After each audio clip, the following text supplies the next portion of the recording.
Suot ang kulay green na damit, bit-bit ang mga tarpaulin at Philippine flaglets. Dumagsa kahapon ang mga taga-suporta ni dating Pangulong Rodrigo Duterte sa Menjolas sa Maynila. Ito ay bilang pakikiisa sa isinagawang prayer rally kasabay ng pagdiriwang sa 80th birthday ng dating Pangulo.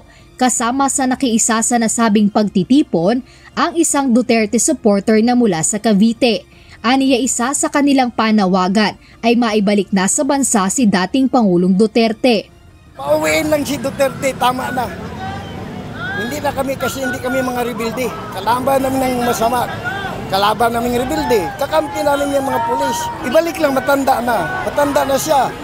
Hindi kami magre-rebelde. Kahit sa eleksyon, kahit tanggalin nila si Sara, anong gusto nila. Bukod dito, iminungkahi rin ng isang taga-suporta ng pamilya Duterte ang pagkakaisa ngayon ng taong bayan.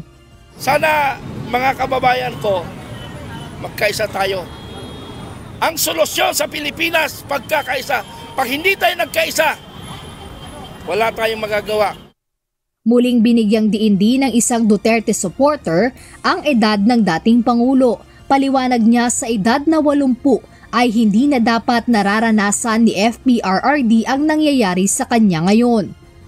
Hinihiling lang namin, mahal na Presidente, kung hindi po ninyo kaya ng kaming akapin at mahalin bilang taong bayan ng Pilipinas, pakiusap lang po, bumaba na kayo, huwag nyo nang hintayin. Kami ay mga mapuno na mga taong bayan. Yun po ang hinihiling namin. Sobra na ramdam na namin. Hindi man sa amin ginagawa ang panggigipit, pero nakikita namin sa kapwa Pilipino namin.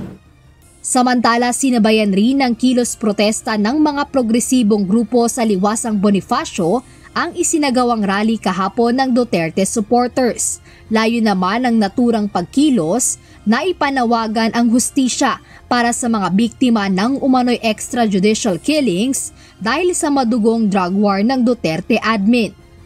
Jed Neresina, UNTV News and Rescue. Diyos ang aming sandigan, serbisyo publiko ang aming pinahahalagahan.